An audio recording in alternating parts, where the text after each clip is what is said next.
tarde a todos. Queria inicialmente agradecer aos organizadores pelo convite e pelo esforço em trazerem até aqui. Fiquei muito sensibilizado, inclusive porque já há muito tempo atrás havia se esboçado a possibilidade justamente de uma mesa sobre curadoria, acho que no encontro do Congresso Brasileiro, né, de História da Arte, e a coisa terminou não rolando, porque não se julgou que o tema naquela altura fosse considerado relevante a ponto de merecer ter uma mesa. E aí, bom, a situação mudou por completo de lá para cá. Esse é um tema muito candente. Então, para mim é muito importante, uma deferência, inevitavelmente, estar aqui com vocês para conversar sobre isso no programa de pós-graduação da Universidade de Brasília, pós-graduação em arte, na presença de pesquisadores tanto de doutorandos e mestrandos quanto de pesquisadores já mais tarimbados, enfim, gente que já tem uma trajetória. Eu não preparei, o convite foi feito, mas não me foi dado exatamente uma pauta, um assunto. Eu poderia abordá-lo da maneira que eu bem entendesse.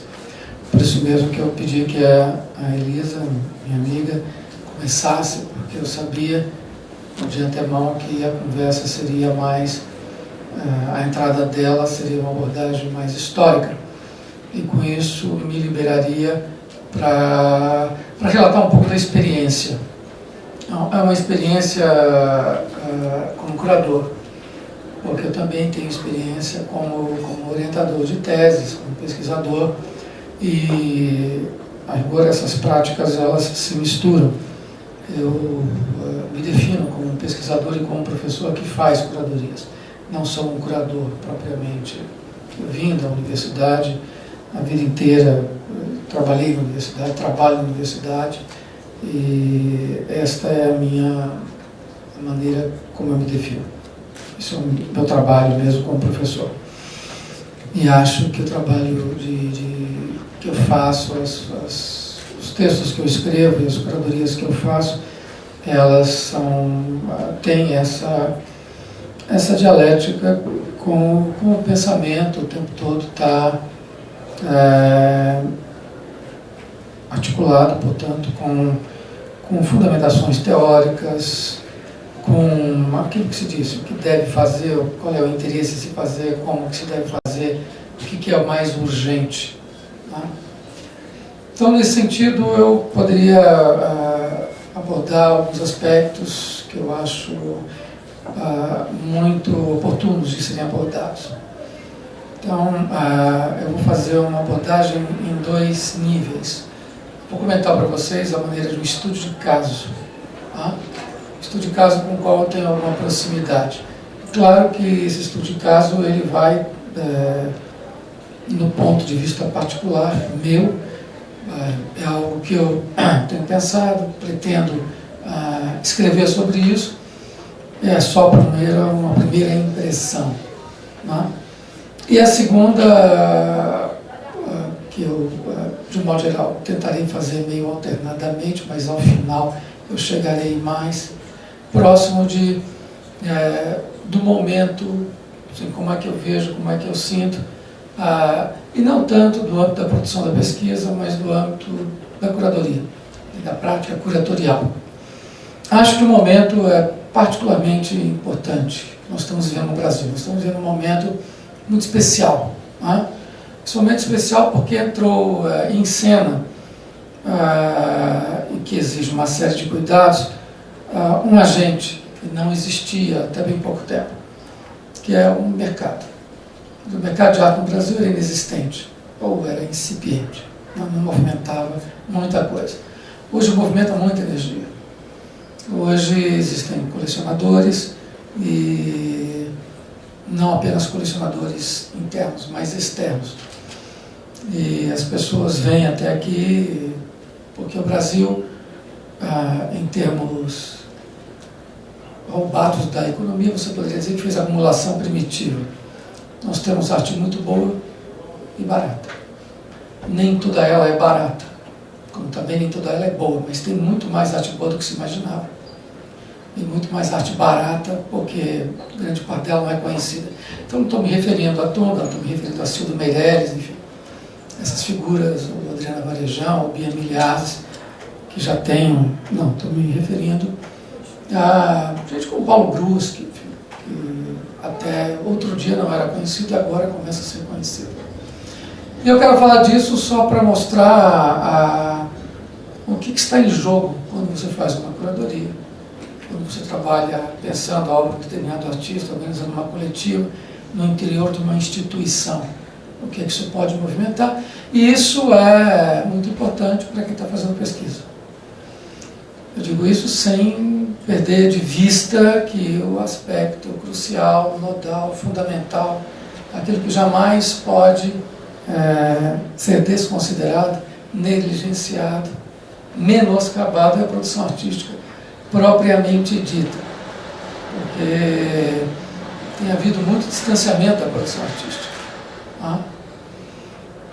Mas ainda assim, nós não temos direito à ingenuidade hoje em dia. Então, por conta disso, por conta desse momento em que nós estamos vivendo, em que tem jovens artistas com muita justiça, querendo se lançar e tornar sua obra visível, ser conhecido e ter fama e sucesso, assim como também temos muitos jovens curadores que querem ser conhecidos, se lançarem, fazer projetos cada vez mais interessantes. E então, vale a pena a gente fazer uma abordagem do que se fala quando se fala em curadoria. E com isso eu estou parafraseando tanto o romance do Carver quanto o romance a narrativa do Murakami. Tá? O que se fala quando se está falando de alguma coisa. Tá? E aí o dado que eu vou contar para vocês acho que tem a ver com uma experiência pessoal, mas não apenas. Tá? Que é o fato de eu haver realizado, junto com o Moacir dos Anjos, a Bienal de São Paulo 2010, a 29ª. A 29ª que veio, como o número indica, depois da 28ª, que por sua vez veio depois da 27ª, e que por sua vez todas elas vieram antes da 30ª, que é a que está em curso e encerra esse final de semana. Esperando que vocês tenham assistido, tenham visitado essa última Bienal. Mas tem aí algumas ponderações que eu acho interessante que elas sejam feitas. A Bienal 2008, que foi a Bienal organizada pela Elisete Lanhado, ela teve um significado muito interessante na história das bienais de São Paulo. Porque pela primeira vez convocou-se, convidou-se, abriu-se uma espécie de um edital, uma carta convite para 3 curadores, Paulo Venâncio, do Rio, Ana Beluso, de São Paulo, e Elisete Lanhado, de São Paulo, para que apresentassem projetos de exposição. Elisete Lanhado venceu, como vocês sabem, e ela fez aquilo que muita gente sonhava, muitos de nós aspirávamos, que era que fosse abolida a representação por parte de países, certo? A Bienal, ela, nos últimos décadas, desde a Bienal do Zanini, que é 1981, a primeira, e 1983, que é a segunda que ele fez, ela havia tentado temperar a presença das representações nacionais com exposições internas, segmentos da exposição, onde o curador mostrava qual era a sua opinião, seu ponto de vista sobre a produção atual, sendo que isso, frequentemente, era acompanhado de algumas mostras retrospectivas, algumas salas históricas, como, por exemplo, a sala que Marcel Duchamp fez, foi feita também por Zanini, a exposição de arte postal e, ao mesmo tempo, a exposição do Grupo Fluxus, como, por exemplo, na Bienal de 81, que ele organizou todo o terceiro andar para a categoria Arte em Comum, que é uma categoria criada pelo Jean de Buffet, que, por sua vez, proibiu que fosse utilizada essa categoria pela Bienal, de São Paulo, utilizou-se, aliás, ele criou a categoria arte bruta, e aí ele proibiu que fosse utilizada a arte bruta, por isso a Bienal de São Paulo usou arte em comum. Tudo isso eram formas de alguma maneira, equilibrar a Bienal, porque você não controlava os envios dos países. A Bienal variava. 20, 30, 40, 50 países eram convidados. Todos os países eram convidados. Aqui em Brasília, numa cerimônia, participaram da Bienal de São Paulo. Eles enviassem o que quisessem, e da maneira que quisessem. A Bienal se comprometia a montar o trabalho, e a iluminar o trabalho, e dar salvaguarda ao trabalho. Eu me lembro que todo ano aparecia o mesmo artista do Vietnã. O Vietnã não mandava ninguém, porque não tinha dinheiro, tinha outras coisas que se preocupava, que é propriamente com o Bienal de São Paulo. E aí o artista vietnamita que morava em São Paulo ligava para a embaixada do Vietnã e falava assim: já que vocês não vão mandar ninguém, por que eu não posso participar? Então, esse é o caso mais extremo. Porque os bons casos eram a representação britânica, a representação italiana, francesa, americana, onde tinham curadores já designados, você sabia quem eram as pessoas, você podia conversar com elas. Só que se você tivesse, digamos, uma questão, um tema, um raciocínio que você quisesse contemplar, isso não necessariamente ia ao encontro do que o curador que foi designado, nos casos em que haviam sido curadores designados, estava interessado em mostrar. Que às vezes ele tinha outros interesses, os mais variados. Porque um curador, ele fica... Você, por exemplo, se você faz curadoria, é difícil você fazer uma curadoria sobre, por exemplo, Cézanne. Primeiro, porque você é desconhecido. E segundo, foram feitas milhares de exposições sobre Cézanne. Então precisa ser alguma coisa muito original. Pense isso no caso de um curador brasileiro. É tão mais complicado, você não tem acesso. E você ficará famoso se você mostrar alguma coisa que ninguém conhece. É muito mais fácil, digamos. Não é? É por isso que a figura entre o curador e uma produção está diretamente ligada. Ou você pode mostrar não necessariamente um artista, mas um determinado aspecto da produção que ninguém notou. É assim que se constrói reputações. Tá? Você também pode tentar construir a sua reputação tentando oferecer uma contraleitura. É o caso aqui do Jean Bermartin. O Jean Bermartin, ele fez Os Mágicos da Terra, opondo-se ao primitivismo na arte moderna, com uma exposição organizada no Museu de Arte Moderna de Nova York, feita pelo William Rubin, que tinha como assistente o Kirk Van Doel, e era um primitivismo na arte moderna, segundo os franceses. Já na metade da década de 80, está aí uma boa exposição do norte-americano, arrogante, branco, WASP, heterossexual, dizendo que nós somos civilizados e os outros são primitivos. Só também a cabeça do norte-americano fazer um negócio desse. Eles tinham lá o discurso da servidão voluntária, tinha nova história, tinha crítica ao eurocentrismo, tinha muita literatura técnica e literatura propriamente dita. E aí ele fez Os Mágicos da Terra, tirando uma categoria que não é nem do campo da arte. E, por exemplo, do Brasil, Jean Bermartin, levou o mestre Didi e o do Meirelles. É meio uma no cravo e uma na ferradura, e também um belo modo de desagradar toda a comunidade que diz que não existe uma arte contemporânea e o mestre Didi não faz parte. O resultado foi que ele fez essa exposição e foi tocado para fora do Centro Jorge Pompidou, embora, e hoje ele ficou associado ao cara que gosta dos africanos e do pessoal da Oceania, outros. Mas pegou, a coisa dele pegou tão forte, que se a Documenta de 92 ainda tinha este teor de eurocêntrico, você não pode dizer o mesmo da Documenta de 97, e menos ainda a Documenta de 2002, cujo curador era um nigeriano. Certo que um nigeriano formado em Nova York, mas ainda assim um nigeriano. E que mostrou a grande particularidade disso, era justamente ele trazer artistas dos mais variados quadrantes, para mostrar, entre outras coisas, aquilo que nós, que estamos no Brasil, sabemos. Dizer, a inteligência é quem sobredetermina a geografia. Não é? E não existe centro no âmbito da produção cultural. Pode haver centro de difusão, mas não centro do pensamento, da reflexão e da produção. Centro de difusão, isto é uma outra coisa. É claro que isto faculta a haver também centro da inteligência, é claro, mas Não é uma ligação esporreita clara, não é um corolário. Não fora isso, como observou Joseph Brodsky no livro que ele escreve, no texto que ele escreve sobre Derek Walcott, o grande poeta da Ilha de Santa Lúcia, antes do Derek Walcott ganhar o Nobel da Literatura. Se não fora isso, a Ilha de Santa Lúcia não teria produzido aquele que, no ponto de vista dele, era o melhor poeta de língua inglesa e que só as mentes obtusas não percebiam, porque elas associavam grandes centros com grande produção artística. Portanto, uma pessoa que está à margem do quê? Essa é a discussão que ele colocava, e ele tratava o texto do Derek Walcott com a dignidade que o texto merecia. Mas então, dizia, você ficará reconhecido se você apresentar alguém que ninguém conhece ou sob um ângulo insuspeitado, né? E o Brasil começou a ficar muito nessa mira.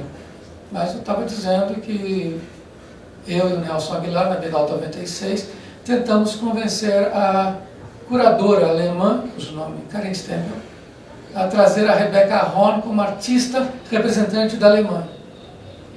Ela agiu com muita simpatia. Falou, vou pensar. E estava na cara que ela não ia trazer. Eu já sabia disso, eu imaginava isso. Talvez porque eu tivesse lido algumas outras coisas que o Nelson não. Mas por que ela não vai trazer? Não vai trazer porque a Rebecca Horn acabou de ter uma retrospectiva no Guggenheim. Ou seja, para o capital dela, como curadora, ela não ganha absolutamente nada trazendo alguém que já tem exposição retrospectiva no Guggenheim. Ter retrospectiva no Guggenheim é meio como você atingir o topo do Everest. Qualquer passo que você der para qualquer lado, você já está caindo.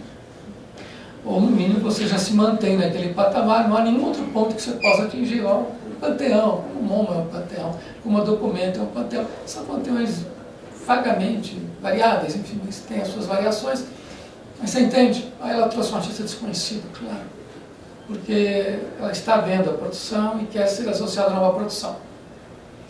Mas a Karen Stempel, a representação britânica, italiana, alemã, eram pontos fora da curva.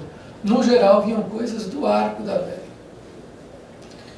E quando, então, a Lisete Lanhado propôs que não tivesse mais representação,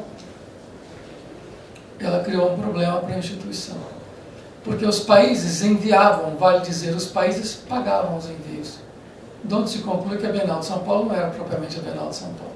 A Bienal de São Paulo é uma Bienal que acontece em São Paulo, mas ela é paga pelo dinheiro público, hegemonicamente, muito embora o presidente da Bienal, por algum tipo de amnésia que o acomete sempre quando ele está divulgando a Bienal, esqueça este capítulo. Razão pela qual, da penúltima vez em que ele foi discutir a Bienal, o Juca Ferreira, então ministro, mandou um representante passar um sabão na Bienal em público, porque o Ministério não aparecia e o Ministério é que estava financiando.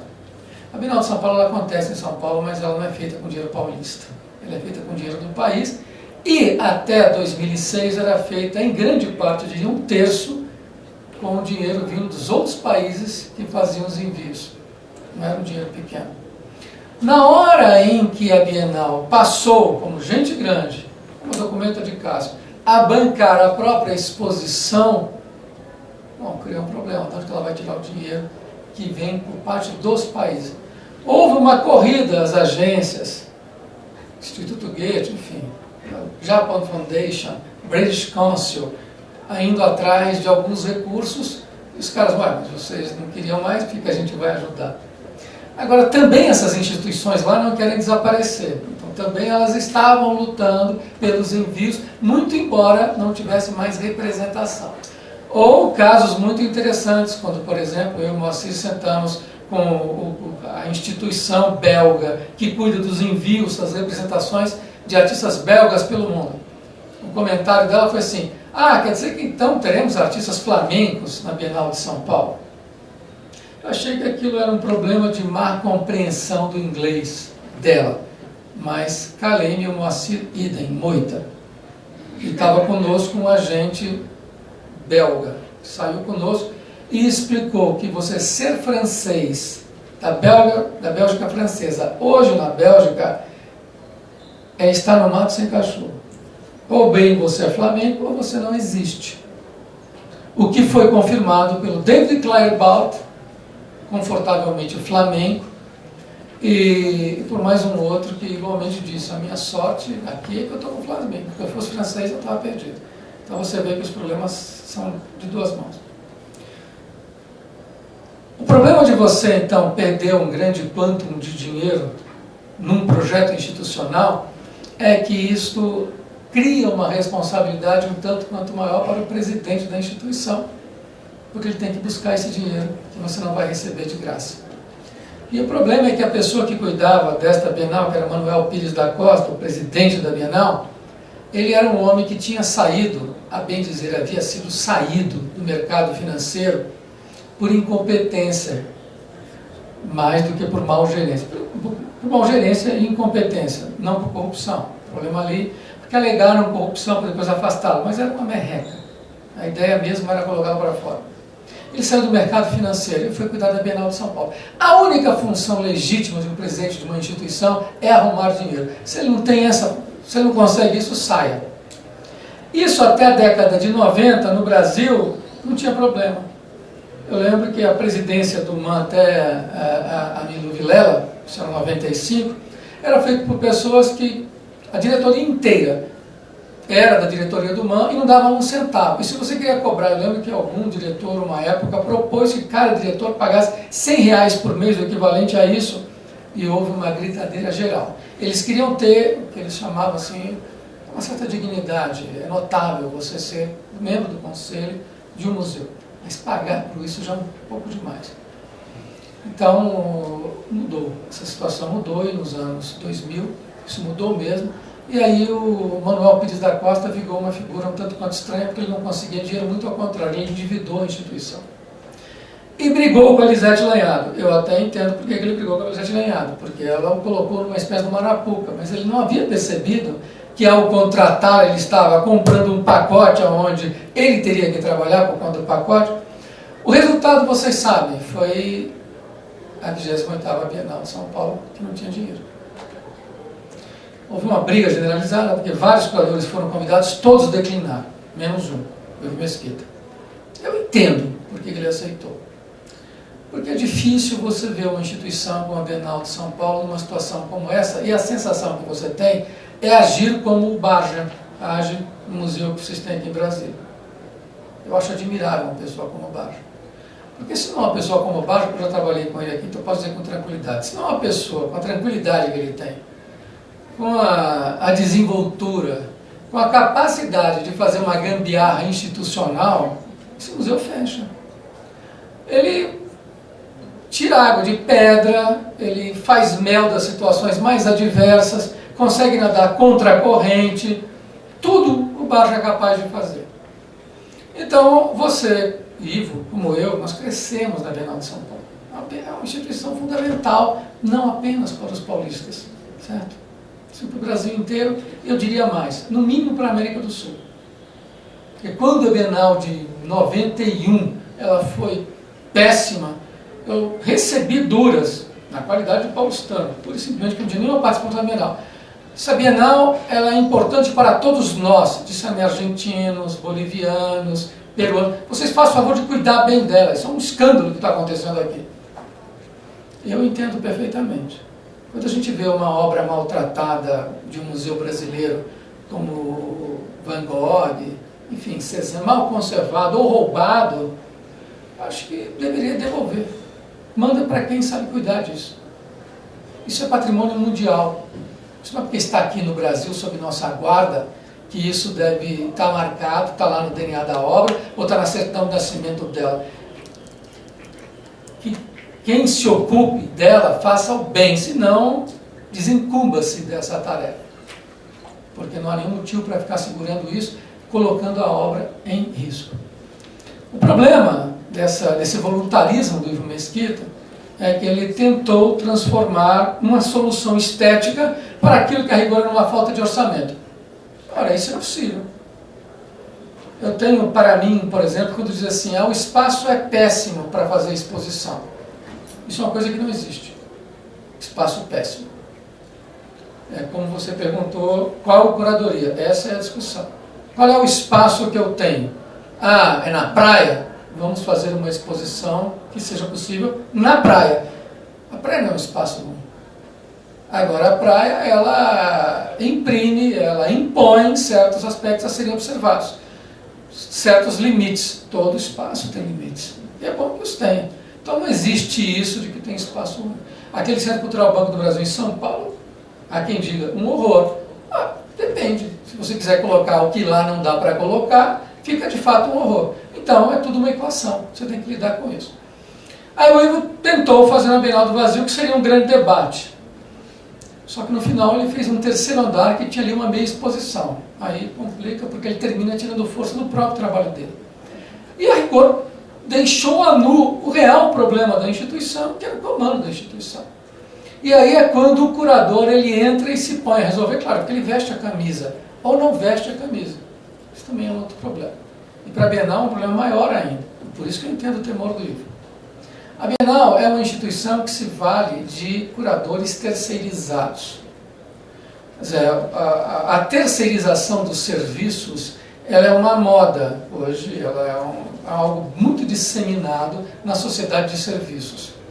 O problema é que o cara que presta serviço, ele não necessariamente veste a sua camisa. Não necessariamente ele tem uma compreensão do que está acontecendo na instituição. Não necessariamente ele quer saber se tem problema e qual o problema que tem. Ele quer ser pago e pronto. Ele, a rigor, está do outro lado do balcão. Em última análise, ele gritará, tanto quanto os artistas que ele representa. Este é o problema das exposições temporárias hoje nos nossos museus, nos museus brasileiros, que contratam gente de fora. Fazem exposições premidos muito mais por um problema de mídia do que propriamente por uma necessidade interna sobre o que mostrar, quando mostrar, de que modo mostrar, onde mostrar. O problema não é esse. As exposições, em geral, nada tem a ver com a própria coleção dos museus. Então, fica uma coisa completamente esquizofrênica, fica totalmente dissociado, divorciado. Você tem trabalhos que são mais ou menos midiáticos, em instituições, mas que, a rigor, não tem um saldo, uma súmula, não contribuem para nada. Esse é um problema que nós estamos vivendo no Brasil. O Brasil queima etapas. Então, se você visita, por exemplo, o MACBA, que é um belo museu de porte médio em Barcelona, um lindo projeto do Richard Meyer, e aí a exposição que está no térreo conversa com a exposição que está no primeiro andar, que conversa com o acervo, e assim sucessivamente. Está tudo meio integrado. Eu lembro que eu vi no MACBA, por exemplo, uma das vezes, lindo. Você tinha Dieter Wolff, que a gente estava conversando, era uma retrospectiva do Dieter Wolff, e na livraria, despejando a livraria, ocupando a livraria, Thomas Fishhorn. Então a coerência era absoluta. Essa coerência eu duvido, eu desafio vocês não encontram em nenhum museu brasileiro. Nenhum museu brasileiro. Nenhuma instituição brasileira tem isso. Vale dizer, estamos precisando de curadores, certo? Estamos precisando de pesquisadores, é claro. Alguém que faça uma avaliação do que está sendo feito. Então, o problema, dizia, voltando, Manuel Pires da Costa era o grande problema da instituição. E, no ponto de vista de quem declinou do convite, era mais produtivo para a instituição derrubar o presidente do que fazer uma exposição. Não foi essa a compreensão do livro, mas eu entendo. Eu entendo por que ele estava sensibilizado a ponto de se lançar num projeto, a meu ver, suicida. Mas vai lá, saiu a Bienal. A Bienal saiu e o Manuel Pires da Costa não. Ele era uma pessoa muito renitente. E ele ficou no cargo, dificultando. Ele queria fazer a terceira Bienal dele. E isso é um... Quer dizer, na verdade ele fez 3 bienais, desculpa, ele queria fazer a 4ª. Mas ele não iria fazer a 4ª, mas ele não gostou de ter sido... Teve um impeachment do Manuel Pires da Costa. E o resultado foi que ele embargou a eleição futura, onde entrou Heitor Martins. E aí o Heitor Martins só conseguiu assumir em agosto, graças a um mandato de segurança. Heitor Martins convidou a mim e o Moacir dos Anjos em agosto, com o compromisso de manter a Bienal dentro do prazo, que a Bienal em 2000 não aconteceu, se vocês estão lembrados, pulamos uma Bienal. não queríamos adiar a Bienal, ele não queria, colocou isso como ponto de honra. Só que com isso nós assumimos em agosto para abrir a Bienal em setembro do ano seguinte, que era uma loucura, mas foi isso que nós fizemos. Agora veja que interessante, a Bienal ela devia chamar a atenção, ela devia ser cheia, porque a outra Bienal tinha sido vazia. E aí nós nos rodeamos de alguns cuidados. Em tempo recorde, como é que você monta a Bienal? Nós somos viajados. O Moacir é mais viajado do que eu. Olha lá, mas eu tenho mais estrada que o Moacir, porque eu sou mais percorrido, mais velho. Ainda assim, a gente convidou 5 curadores para atuar num colegiado conosco. Eles eram conselheiros. E nós daríamos o voto final. Eles aconselhariam. Um conselho consultivo. Foi terrível. A exposição, que era para ter 120 artistas, chegou a 160, porque nós tivemos que negociar com os nossos colegas conselheiros, que ficaram numa briga de botequim. Não, se você entrou com 10, eu tenho que entrar com 10. Se entrou com 5, eu tenho que entrar com 5. Ficou uma briga entre os diversos curadores, tá? Não obstante o critério mediante o qual eles haviam sido convidados. Mas tudo isso tentando conjugar em 11 meses, como é que nós faríamos, 13 meses, né? Começamos a trabalhar 12, 13 meses. Uma Bienal que tivesse, digamos, conteúdo, peso, presença dentro da cidade, porque ela teve sob risco de desaparecer. Para fazer essa Bienal do vazio, muita gente falou, é melhor acabar com a Bienal. Para que tanto? Fora que o desconforto de quem veio, eu me lembro de um curador japonês, que veio lá do Japão, chegou em São Paulo e falou, é isso a Bienal? Pô, o que eu vim fazer aqui? E também, muita gente perguntou o seguinte, vocês estão querendo discutir a Bienal? Ora, pergunta, por exemplo, se o Festival de Cannes, que é o maior festival que tem, para dizer, vamos discutir o Festival de Cannes, porque tem muito festival de cinema pelo mundo afora. Era mais ou menos isso. Tem tanta Bienal, porque essa é uma das estratégias da curadoria. Foi uma argumentação nesse sentido. Precisamos discutir a Bienal. Por que precisamos discutir a Bienal? Discutimos a Bienal fazendo a Bienal. Agora, fazendo uma não Bienal, claro que você pode articular uma discussão fenomenal sobre o silêncio, sobre o vazio. Uma Bienal zen, é possível. Claro. Nós temos Cage, por exemplo, que possivelmente seria os quadros brancos do Ryman. Também é possível. Kosuth, um bocado de Kosuth, seria uma Bienal bastante conceitual, mas poderia, mas não foi isso que aconteceu.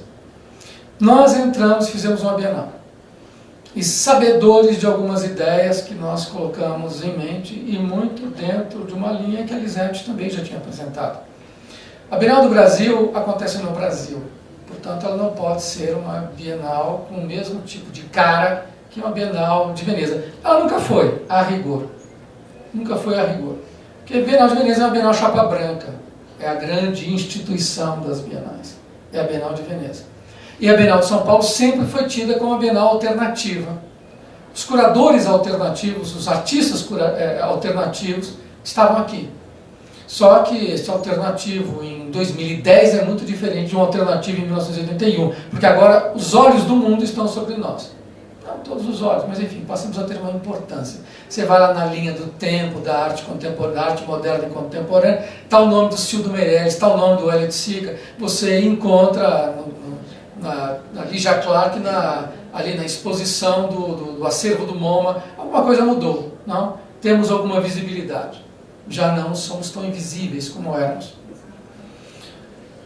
E aí tivemos uma outra preocupação, que era... Bom, de fato, nós precisamos recuperar algumas discussões, sobretudo em termos de mercado. Uma das discussões muito importantes de se retomar é a discussão da relação entre arte e política. Agora, como dizia Nelson Rodrigues, a reputação de uma pessoa é a soma de todos os equívocos que se emitiu sobre ela.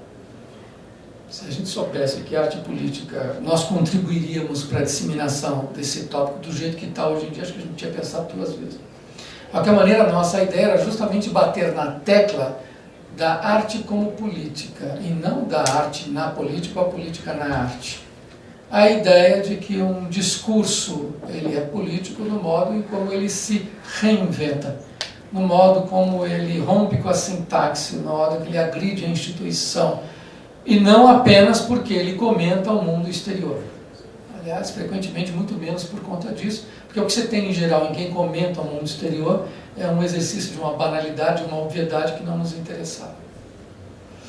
Bom, fizemos a Bienal, e aí tem uma história muito interessante para contar. Nós fizemos um pedido ao MoMA. Fizemos um pedido ao MoMA porque o MoMA tem dois trabalhos que nos interessava apresentar. Uma obra do Chris Burden, chamada Cabeça de Medusa. Em 96, nós tentamos sensibilizar, eu, Nelson Aguilar, a instituição americana que cuidava dos envios para São Paulo, o Chris Burden. E o comentário da comissária foi: esqueça, Chris Burden jamais será apoiado pelo governo norte-americano. Não será apoiado pelo governo, porque o governo jamais apoiará, bem dentro da linha daquele senador do Ramos, que você citou, e também porque ele não aceitaria dinheiro governamental, então não tem conversa. Bom, aí nós fomos pedir o Chris Burden porque não interessava a cabeça de Medusa.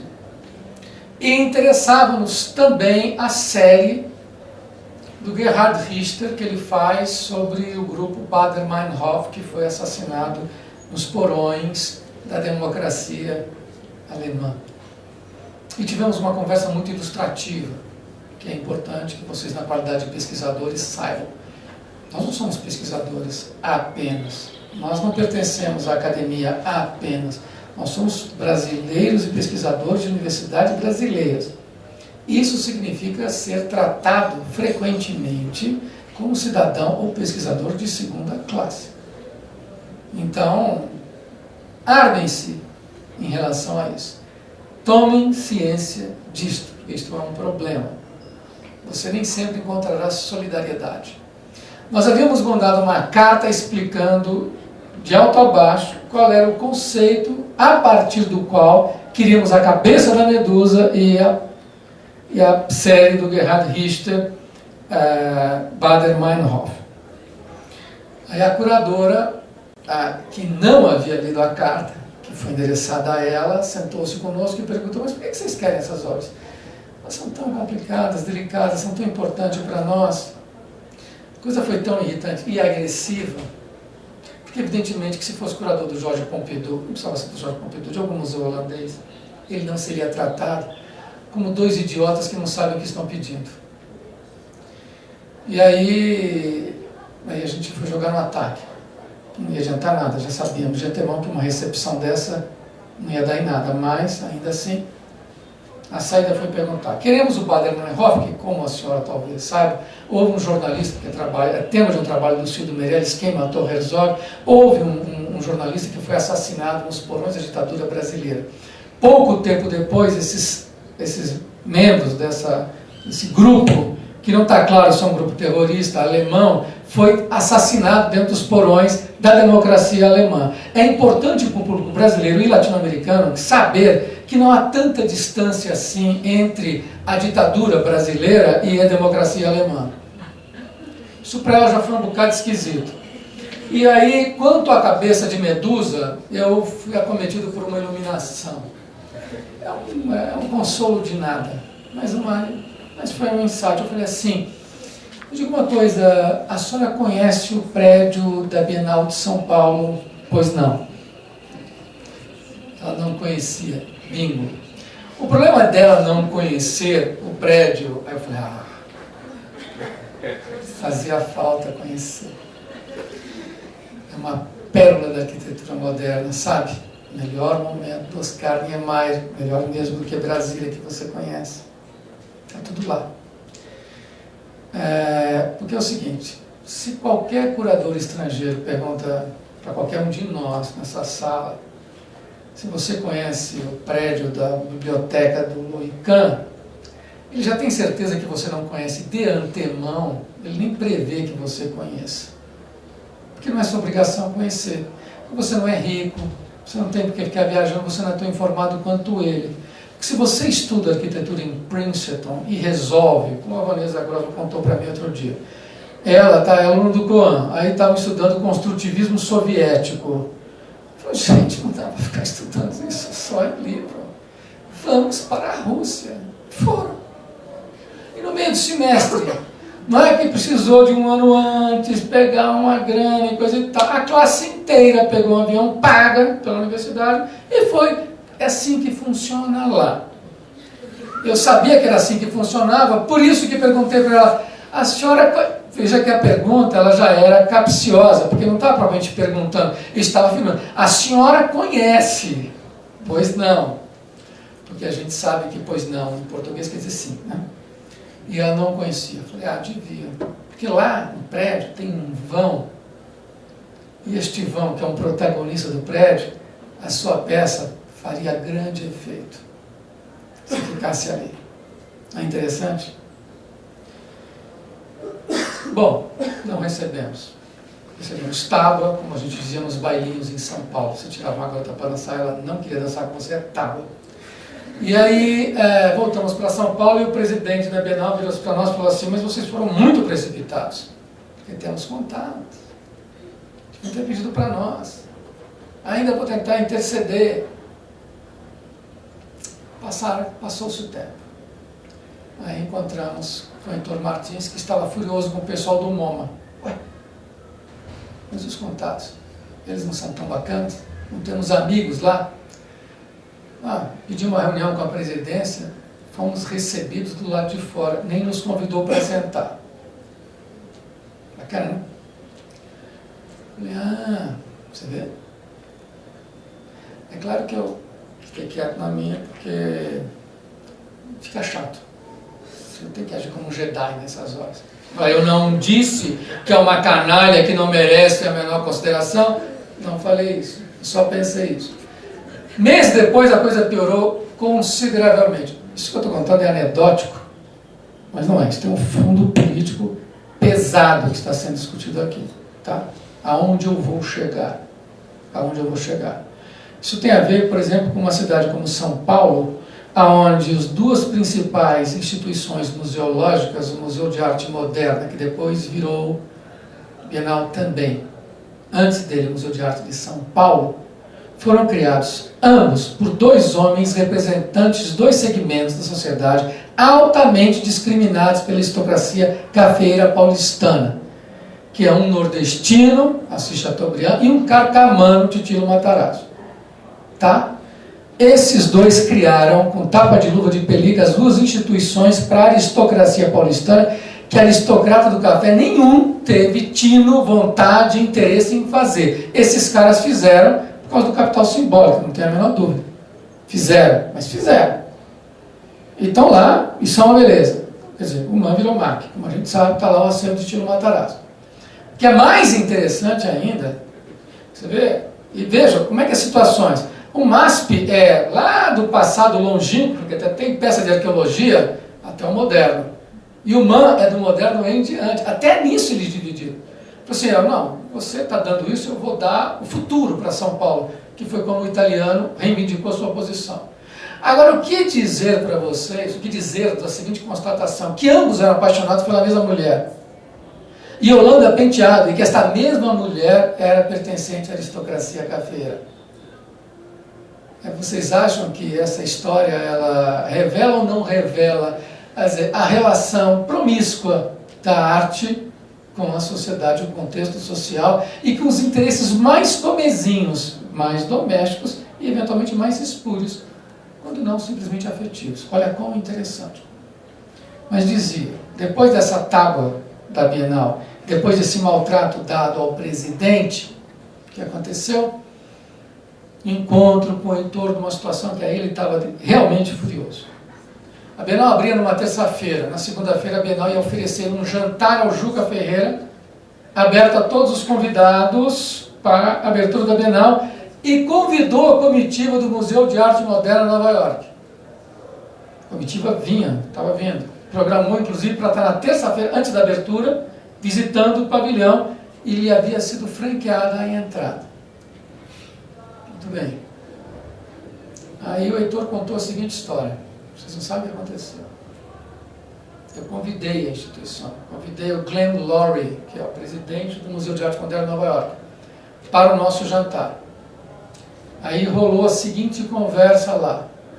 Glenn Loury mandou uma correspondência para a comitiva toda, dizendo, olha, estamos recebendo este convite dado pelo presidente da Bienal para ir ao jantar de abertura, mas tem um pequeno problema. Dizia o presidente na sua correspondência, porque o problema é que no mesmo horário tem o jantar da Milu Vilela, que é diretora, presidenta do Museu de Arte Moderna de São Paulo e é membro do nosso conselho. Esse jantar é em homenagem a Juca Ferreira, que é o ministro. Resposta do Jay Levinson, do Reply to All. Não sei se é o caso da gente perder tempo com esse jantar, porque esse ministro, possivelmente com a nova eleição, ele não será reconduzido. Então, não sei se é o caso de... Não? Por que eu estou contando assim, como quotation, citação? Porque no Reply to All, eles não tiveram o cuidado de escoimar, tirar, deletar o nome e endereço de Heitor Martins, presidente da Bienal de São Paulo. Tomem cuidado com os seus Gmails, por favor. Bom, aí imediatamente o Heitor Martins mandou a seguinte resposta. Não seja por isso. Vocês estão dispensados, entendo que vocês tenham outros interesses. O Jay Levinson é diretor de Relações Internacionais do Museu de Arte Moderna de Nova York. Foi claro, ele é o cara que trata conosco, com os cucarachas, com o pessoal das maracas. É ele. O que não quer dizer que ele não respeite o Augusto Boal, o Paulo Freire, os nossos artistas. Mas no frigir dos ovos, nem a Márcia Tucker queria trabalhar no MoMA. Porque, como diz um conto do Fitzgerald, lá nos 6 contos da Era do Jazz, mais precisamente em As Costas do Camelo, quando o homem do alumínio e o homem do pinho branco e o homem, sei lá, do gás se sentavam para conversar, você olhando para ele, leitor, achava que ele era muito parecido com você, mas eles eram mais parecidos entre si do que com nós todos. Isso tem um problema do MoMA. Muito bem, aí o Heitor simplesmente cancelou, vocês estão liberados, e cancelou o convite para que eles visitassem na terça-feira a Bienal.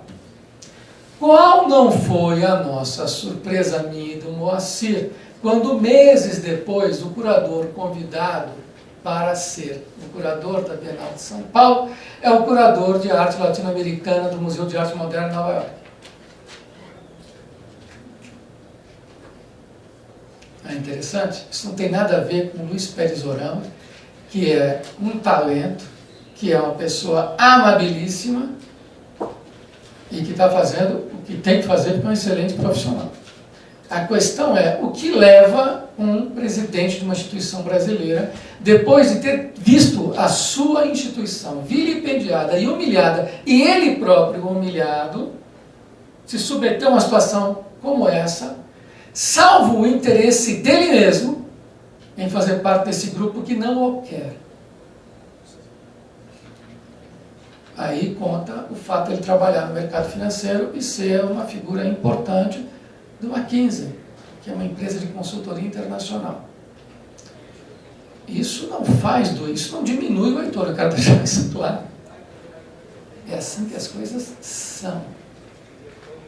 Então vocês têm que tomar cuidado quanto a isto. Saber que por trás das questões estéticas, até isso está. Quer dizer, o cara, inclusive, colocou isso de lado e numa análise que eu suponho da mais absoluta frieza, é importante juntar-se a estes casos. Eu, francamente, acho que não seja. Acho que foi péssimo para a Bienal. Sob vários anos. A Bienal é um lugar que lança curadores. Tá? Lança propostas. Alternativas, outras visões. No momento em que lugar do mundo nenhum se via artista, da Colômbia, Venezuela, quando você quisesse, da América Latina, mesmo de África, quem conseguisse chegar aqui, era visto aqui. Porque as outras Bienais não faziam isso. A própria Bienal de Havana, que nasce num discurso para se contrapor a Veneza e São Paulo, quer dizer, entende que São Paulo já era uma alternativa à Veneza, e é por causa dessa alternativa que ela nasce como uma reação. Portanto, a nossa posição sempre foi muito clara dentro do certame, mas abrimos espaço para o MoMA. E eu acho que abrir espaço para o MoMA é péssimo.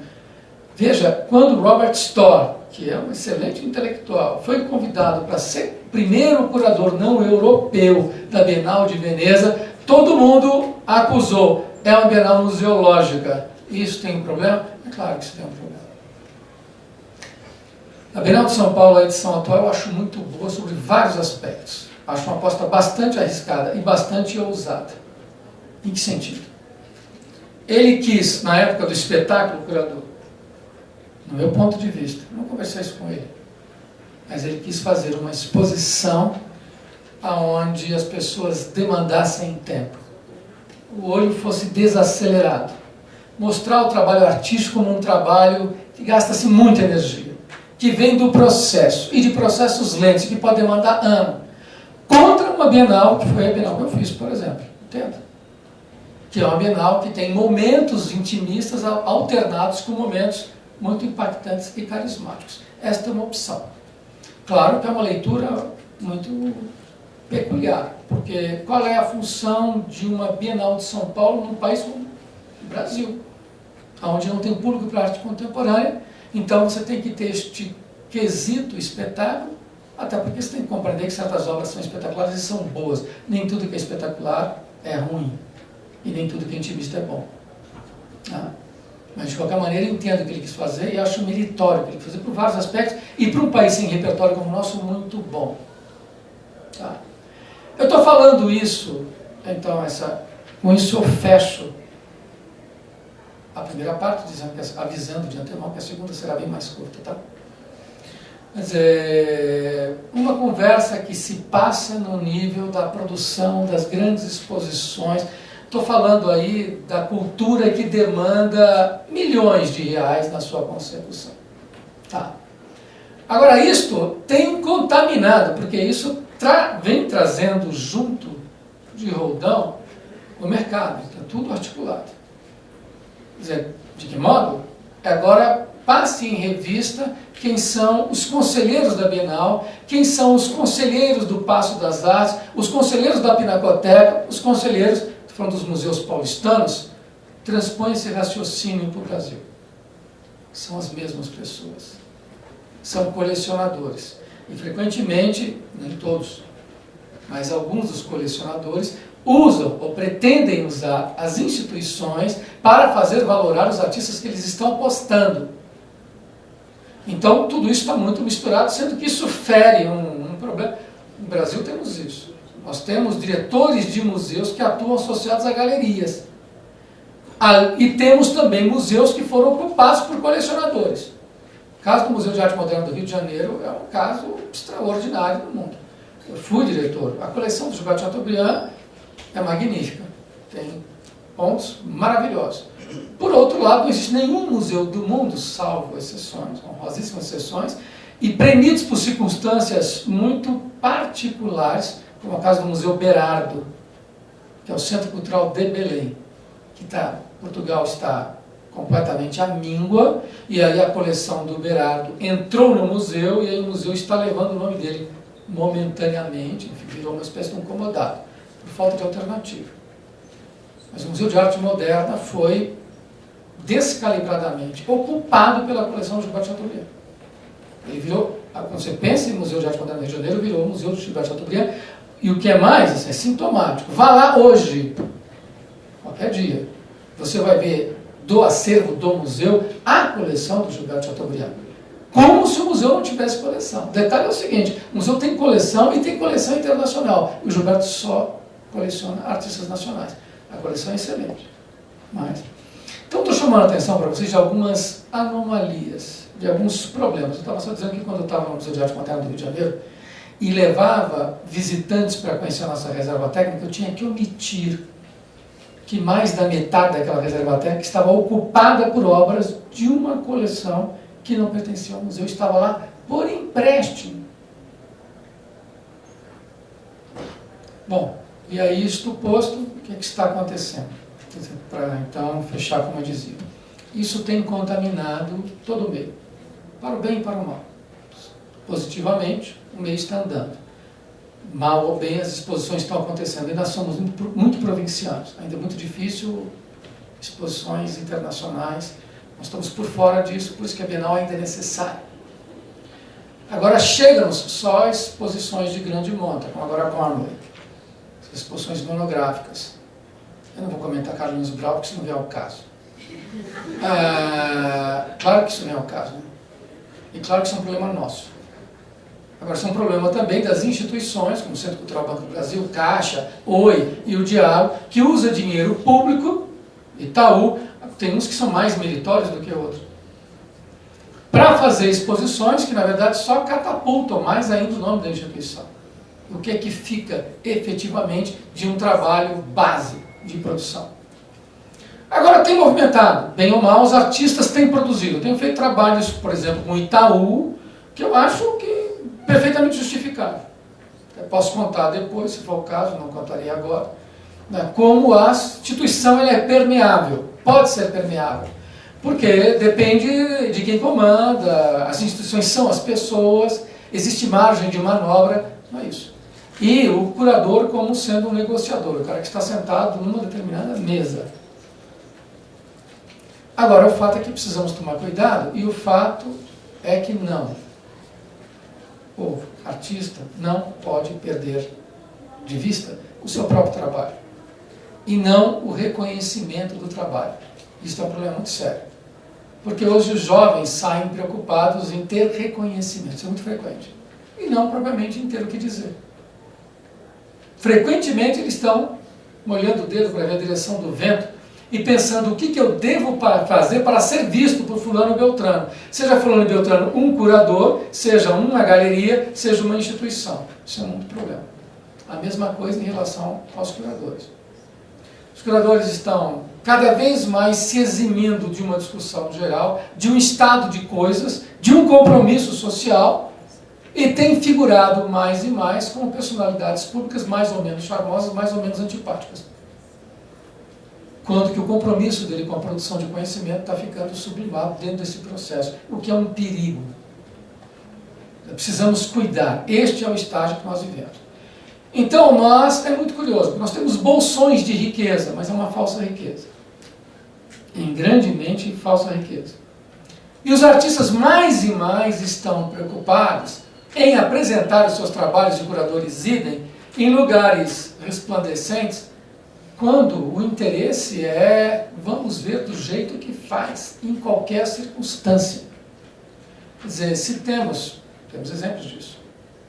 Eu lembro daquele projeto Poste, que tem lá em Niterói, onde o espaço expositivo era um poste, e o artista era convidado para expor no poste. Então ele tinha que inventar um trabalho para o poste.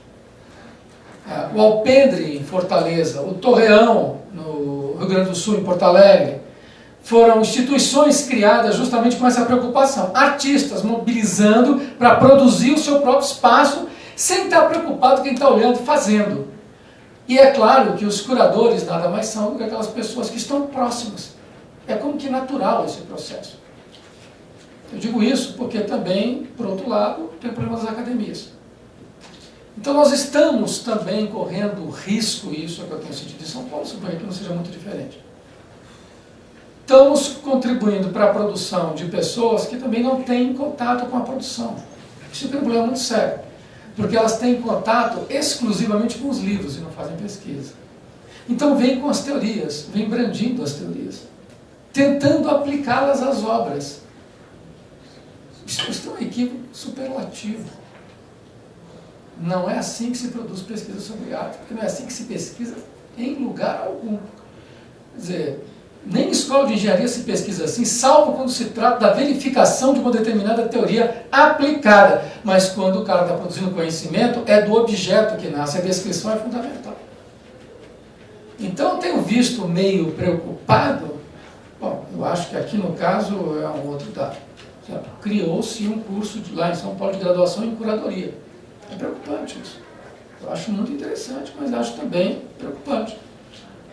Por quê? Porque a curadoria ela exige uma maturidade e uma visão, porque você está lidando com um objeto que é múltiplo, subtológico.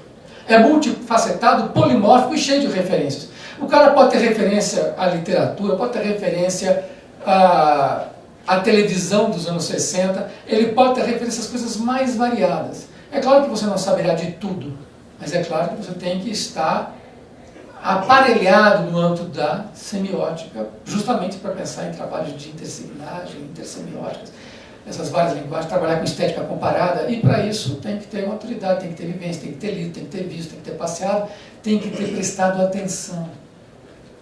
Agora, tudo isso corre muito risco quando já vira matéria como que dada de barato, e vamos tentar entender as teorias por parte de gente que montou teoria porque viu bem. Tem uma frase que eu tenho utilizado com uma certa frequência, mas sei que não aqui, porque nunca vim aqui. Mas não podemos esquecer que Cézanne não leu Merleau-Ponty. Tá? E que Velázquez não leu Foucault. Não precisou ler para fazer as meninas. Mas Foucault leu Velázquez. Tá? E Merleau-Ponty leu Cézanne. Então, o que acontece é isso. Quer dizer, é preciso, no âmbito da pesquisa, mais do que nunca, privilegiar a singularidade do trabalho artístico. Perceber quais são os processos, como eles são produzidos. Tá? E a partir disso trabalharmos.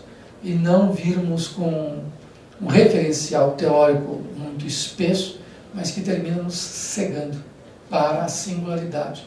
E nós encontramos apenas aqueles que corroboram as teses que nós já trazemos lidas de antemão.